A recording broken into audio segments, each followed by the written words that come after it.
Boa noite a todos. Estamos aqui ao vivo agora, passando aqui para deixar aquele abraço para vocês todos aí. E não esqueça de compartilhar nosso canal aí, dar o seu like, deixar o seu joinha. Que o Senhor esteja te abençoando. Eu não sei o que se passa na tua vida, mas o Senhor sabe e Ele toma conta da tua vida.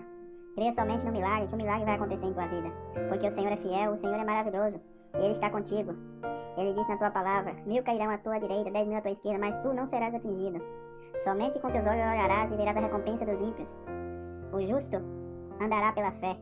E cada dia nós possamos estar mais e mais com fé em Jesus Cristo, porque Jesus Cristo foi quem morreu na cruz pelos nossos pecados. E o que você tem feito em tua vida em agradecimento ao Senhor? Que você possa estar agradecendo ao Senhor a cada dia, pois sabemos que Ele é vida e Ele nos traz paz. E se você está triste, nesta hora que você se alegra, porque o Espírito Santo move em você. E onde há Deus há alegria, há paz, há renovo. Então creia somente no Espírito Santo, que Ele vai te fazer feliz, vai curar as tuas feridas, vai transformar a tua vida. Basta somente crer e aceitar Jesus como seu único Salvador.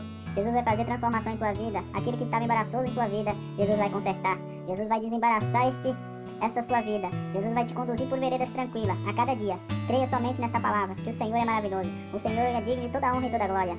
E nesta hora agradeço a todos aí. E um abraço para todos. Fica na paz do Senhor Jesus. E até a próxima. Não esqueça de deixar o seu like, seu joinha. E agradecemos no nome do Senhor Jesus. Que o nome do Senhor Jesus seja glorificado em todos os momentos da nossa vida. Que nunca nós podemos esquecer que Jesus morreu na cruz pelo nosso pecado. E um abraço a todos. Fica com Deus.